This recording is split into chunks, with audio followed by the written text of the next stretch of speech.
My daughter sent me a text that was supposed to keep me home. Instead, it cost her everything. Dad, you're banned from our Italian vacation. Philip says family only. That message came 2 days after I signed an $85,000 check for the kitchen renovation and pool foundation at the house I own, the house they live in for free. I didn't cry. I didn't call her back. I sat in my leather chair and read it 3 times. Then I picked up the phone and started making calls. My name is Gerald Whitfield. I'm 67 years old. I spent 42 years as a structural engineer in Chicago and Philadelphia. I know how buildings fail, not from the outside, but from the foundation up, and I had been ignoring the cracks in this foundation for a long time. Lorraine, my wife passed 3 years ago. We were married 44 years. She always wanted to go to Tuscany. We talked about it for decades. The light on the stone farmhouses, the wine, the slow pace of life. She never made it there. But I did, and I bought something while I was there. I'll get to that later.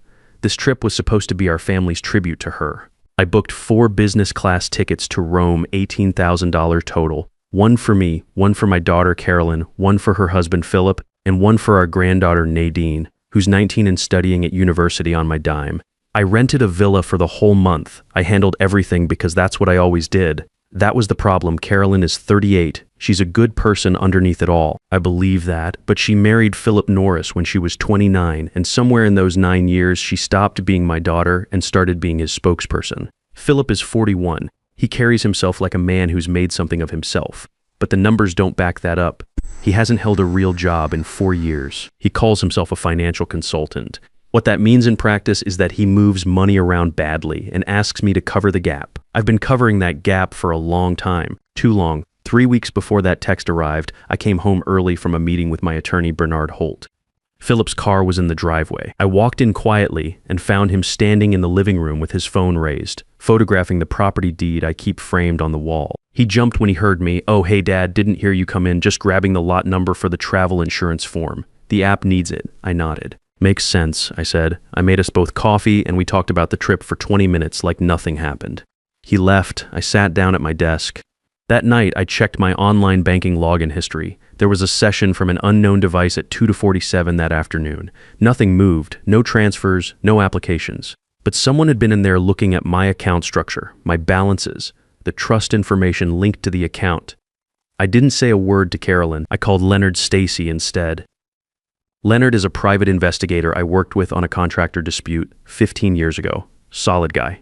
No drama. He asked me 2 questions, got the information he needed, and told me he'd have a preliminary report in a week. I went back to my routine family dinners, signing checks for Clifford's construction crew, asking Philip about his investment research with a straight face.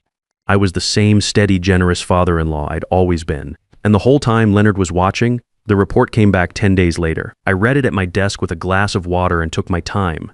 Philip had met with an estate attorney named Howard Pendergast 3 times in 6 weeks. Not a family lawyer, an estate and contested inheritance specialist. Philip had also visited a real estate broker twice, pulling comparable sale prices for properties in our zip code, specifically properties with the same square footage as the house on Elm Street.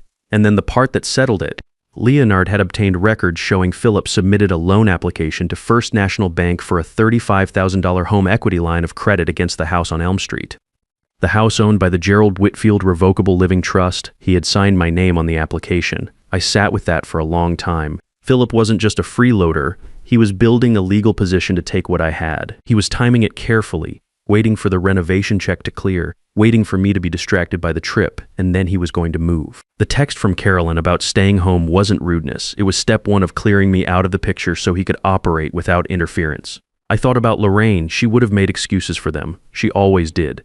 But Lorraine was gone, and with her went the patience I used to borrow from her. I called Bernard the next morning. Bernard Holt has been my attorney for 22 years. He doesn't raise his voice because he doesn't need to. I told him everything.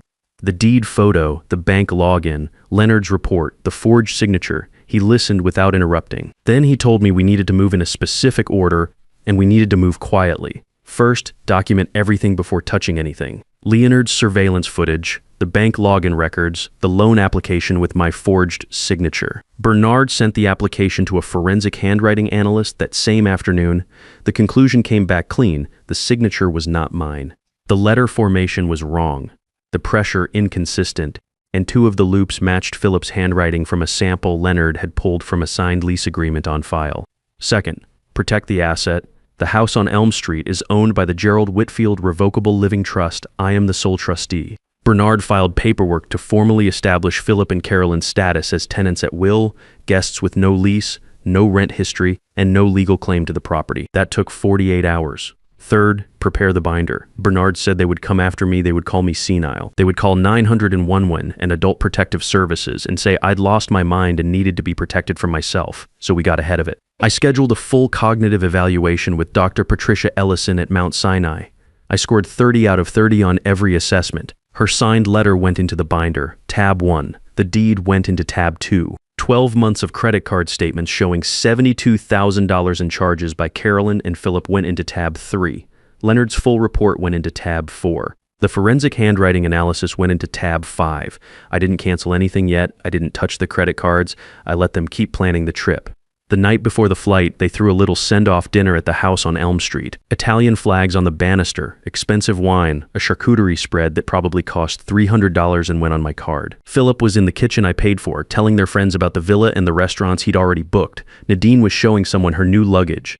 Carolyn was glowing. I stopped by for 20 minutes. I hugged Carolyn. I shook Philip's hand. I told them to have a wonderful time. Philip smiled at me the way he always did, with that particular ease of a man who thinks he's already won.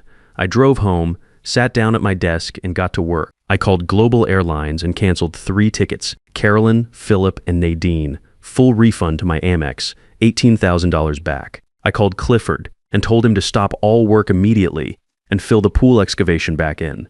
He started to ask a question. I said, "You work for me, Clifford." He said, "Yes, sir," and that was that. I logged into American Express and canceled all 3 supplementary cards. Then I sent a formal withdrawal notice to Nadine's university, where I covered her $45,000 annual tuition. I disconnected the internet service at Elm Street. I canceled the landscaping account. Then I called a locksmith I'd used on commercial projects for years and arranged a full rekey at the Elm Street property for 8 a.m. The next morning, I poured a glass of scotch, put a record on, and went to bed. My own flight to Rome left at 7:15 a.m. first class. Direct. I want to stop here for a second and say something because I've asked myself 100 times if I went too far. Here's what I know. I spent years filling every gap. Carolyn never had a job because I made it easy not to have one. Philip's consulting business survived on my patience. Nadine grew up thinking that money appeared because someone loved you enough to hand it over. I didn't do that because I'm a good father. I did it because it was easier than the alternative. And because Lorraine was alive and she softened everything. When she died, I kept doing it out of habit. Out of guilt, maybe. Out of not wanting to be the old man who made his daughter's life harder. But what I actually built was a family that had no idea how to stand on its own. That's not love. That's a structure with no load-bearing walls. And I spent 42 years knowing exactly what happens to those. So no, I don't think I went too far. I think I waited too long. My flight boarded at 6:50. I was in my seat with a coffee before Philip was even awake. Somewhere over the Atlantic, I ordered a glass of wine and thought about exactly what was happening at Terminal 4. I knew their routine. I knew how they traveled. They would have taken a car service, probably charged to my card before I shut it down. Louis Vuitton bags stacked on a cart. Carolyn in her oversized sunglasses, Philip already talking about the lounge. They would have walked past the regular lines without a second look and stepped up to the business class counter like they owned the place. The agent would have pulled up their names, typed them in, and then there would have been a pause. I've seen that pause before. It's the moment when the system says no. She would have tried again, then looked at the screen, then looked at them. I'm sorry, I'm not showing a valid reservation for these passports. Carolyn would have laughed, the nervous kind. That's impossible. My father booked these months ago, Gerald Whitfield. Look under his name. We're on the same reservation. More typing. Then I do see Mr. Whitfield here. Confirmed in seat 2A. But the other 3 passengers on this record show the tickets were canceled and refunded to the original form of payment at 11 to 48 p.m. Last night, that silence would have been heavy. Philip would have stepped in. He always does when he thinks volume can substitute for leverage.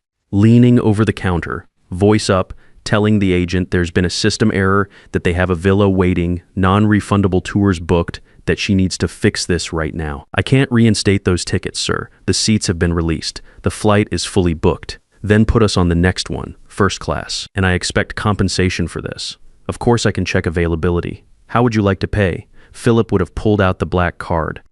The supplementary card on my account, the one I canceled at 11:52 p.m., the agent would have swiped it. Beep, tried again, beep. I'm sorry, sir. This card is showing as inactive. Do you have another form of payment? Carolyn would have dug through her purse, her card. Beep. And that's when the line behind them starts to notice. Business executives checking their watches, families stepping around them. The agent's expression shifting from polite to careful, the kind of look that says she's dealt with this before, and she knows there's no good ending here. My phone started lighting up around the time we reached cruising altitude. I watched the screen without picking it up. Carolyn first, then Philip, then Carolyn again. I let them go to voicemail, then a text from Philip. Card isn't working. System error. Call the bank and fix this. He still thought it was a mistake. He still thought I was his back office support. I picked up on Carolyn's fourth call. I didn't say hello. I just waited. Dad. Her voice was tight and high. Dad, what is happening? We're at the counter. There are no tickets. The cards aren't working. People are staring at us. I know, I said. What do you mean you know? Fix it. Call the airline. Call Amex. This is insane. The cards are closed, Carolyn. Not frozen, not a glitch. Closed, a pause. What does that mean? It means the trip is canceled. You wanted Philip to handle everything. Let him handle this. Philip grabbed the phone. His voice had that tone, the one he uses when he wants to sound like the adult in the room. Gerald, you've made your point. Very funny. Now unlock the cards, and we'll talk when we get back. We need to buy new tickets in the next 20 minutes, or we miss the connection. There's nothing to unlock, Philip. You're being ridiculous. This is our vacation. It was my vacation. I paid for it. I canceled it. You can't just do that. I already did. And when you get back to Elm Street, the locks will be changed. There's a notice on the door. Read it carefully. I ended the call. The flight attendant came by and asked if I wanted anything. I said I was fine. Outside the window, there was nothing but dark ocean and the faint line of the horizon starting to lighten. I had driven past Elm Street the morning before I left for the airport. Clifford had sent a photo the night before confirming the crew was done. The pool excavation, 3 days of digging and rebar planning, was packed flat with brown clay. The new kitchen cabinets were stacked in the driveway under a tarp. I parked down the street and watched for a few minutes. The house looked exactly the same from the outside. Still a nice house, still my house. I thought about all the checks I'd signed for that place over the years. The mortgage I paid off, the roof I replaced in 2019, the hardwood floors Carolyn picked out. She had good taste. That was never the problem. Shirley Gable from across the street was out on her porch with a coffee, watching Clifford's crew load equipment back onto their truck. She waved at me. I waved back. I drove to the airport. I had a flight to catch. They made it back to Elm Street 2 days later. I know because Leonard sent me a photo from his car down the street. An Uber minivan, not the car service they usually used. Carolyn in yesterday's clothes, Philip dragging luggage across the pavement. Nadine with her hood up, not filming anything. They walked up to the front door. Philip punched the code into the keypad. Red light, he tried again. Red light. He checked his phone for the smart home app. That was gone too. I had disconnected the hub the same night I canceled everything else. Then they saw it, taped to the center of the door, 4 corners secured, bright against the wood, the notice to quit, 30 days to vacate, filed with the court clerk. Certified copy already in the mail. Philip ripped it off the door. Read it. Leonard said he watched Philip's shoulders drop about 3 inches in 10 seconds. Then Philip walked to the garden bed beside the front steps and started pulling out the hydrangea bushes I planted years ago, ripping them out by the roots, throwing them onto the lawn. Nadine sat down on her suitcase and put her face in her hands. Carolyn stood very still on the porch, holding the notice, reading it again. Shirley Gable filmed the whole thing from her porch across the street. It went to the HOA group chat within the hour. Leonard forwarded me a copy, Philip destroying the landscaping in plain sight that went into the file. Bernard called it nuisance and waste. It strengthened our position considerably. They called 901 WEV that evening. Carolyn told the dispatcher I had gone crazy, that I was a danger to myself, that I didn't understand what I was doing. 2 officers arrived at my house around 8 p.m. Sergeant Randall and a partner. With them was a woman named Judith from Adult Protective Services. I watched them on my security monitor before opening the door. Carolyn was on the porch, wringing her hands, playing the worried daughter. I opened the door in my cardigan and offered everyone tea. Earl Grey, I had a fresh pot. Judith looked surprised. She was expecting chaos. What she walked into was a clean house, polished floors, a man who knew exactly what day it was and exactly why they were there. I let them sit down. Then I put the binder on the coffee table. Sergeant Randall worked through it, tab by tab. Dr. Ellison's cognitive evaluation, 30 out of 30. The property deed in the trust's name. The credit card statements showing $72,000 in charges run up by Carolyn and Philip over 12 months, while I drove a 10-year-old truck and lived quietly in a house half the size of the one they occupied for free. Leonard's surveillance report. The forensic handwriting analysis of the forged loan application. Judith closed her clipboard about 20 minutes in. Sergeant Randall turned to Carolyn. His voice was level and not unkind, but there was no warmth in it either. He told her that what she was looking at was a civil property dispute, not a police matter. He told her that filing a false report claiming someone was a danger to themselves when she knew they weren't was a crime. He told her that if he came back to this address tonight, he would be making an arrest, but it would not be of me. Carolyn didn't say anything. She looked at the binder on the table. Then she looked at me. I didn't say anything either. I just looked back. They left. I rinsed the teacups and went to bed. Philip filed for emergency guardianship 4 days later, using Pendergast as his attorney. The argument was that my recent behavior canceling the trip, evicting the family, cutting off finances, proved I was mentally incompetent and a danger to my own assets. The hearing was held via video. I joined from the terrace of my property in the hills outside Siena, glass of Brunello on the table, olive groves behind me.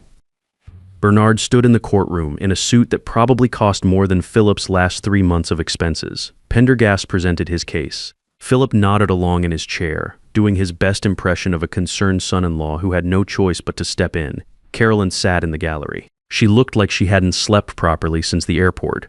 Bernard let Pendergast finish. Then he walked to the bench and handed Judge Gloria Holloway a single document. He dropped a copy in front of Philip at the same time. It was the First National Bank loan application. Philip's forgery, with the handwriting analyst's report attached and the bank's own rejection letter noting that the Social Security number on the application did not match the name provided. Your Honor, Bernard said, this petition is not about protecting Mr. Whitfield. It is a preemptive legal maneuver to seize control of assets before a felony is formally investigated. Pendergast objected. Philip leaned over and said something to him. Pendergast told him quietly to stop talking. Philip didn't stop. He said I had given him verbal permission. He said I forgot things sometimes. He said it was family money, and the house was always going to be theirs eventually anyway. Judge Holloway set down her pen. The courtroom went quiet. She looked at Philip and asked, in a voice that didn't need to be loud to land hard, whether he was telling her under oath that he had signed another person's name to a bank document. Pendergast said, my client invokes, and Philip said, he always said the house was ours. That was enough. I watched Carolyn's face from across the video feed. Something shifted in it. Not surprise exactly. More like the last piece of something she had been trying not to see finally falling into place. The petition was dismissed. Judge Holloway referred the matter to the district attorney's office for investigation into forgery and attempted bank fraud. Bernard filed the formal eviction the same afternoon, 30 days to vacate and not a day more. I closed the laptop and sat for a while on the terrace. The sun was getting low over the valley. Down below, the lights in the farmhouses were starting to come on. I thought about calling Carolyn right then. I decided not to. Some things need time to settle before you put words to them. The house on Elm Street sold 60 days later. The listing went up on a Monday. We had 3 offers by Thursday. The proceeds went back into the Gerald Whitfield Revocable Living Trust. Bernard and I had already rewritten the distribution. Everything after a reasonable sum set aside for Carolyn if she ever genuinely needed it went to 2 places: the Lorraine Whitfield Scholarship Fund for engineering students at state universities, and a housing nonprofit in Philadelphia that I had quietly supported for years. Philip is dealing with the district attorney. That is not my problem anymore. I don't know exactly how it will land for him, but I know that Bernard built an airtight case and that the bank records speak for themselves. Nadine got a job. A real one. She called me 2 months after everything happened, and she didn't ask for anything. She just called to talk. That was the first time in years she had done that. We talked for 40 minutes. She's going to be fine. Carolyn sent me an email about 3 weeks after the hearing. It was long. She said she hadn't known about the loan application. She said Philip had been the one pushing to exclude me from the trip, that he had told her I was getting too dependent, too difficult, that the boundary was for everyone's benefit. She said she had believed him because it was easier to believe him than to question everything she had built her life around. She ended it with, Dad, I don't know if I'd forgive me. I just need you to know. I'm sorry. I read it twice. Then I picked up my phone and sent her a photo. No words, just the image.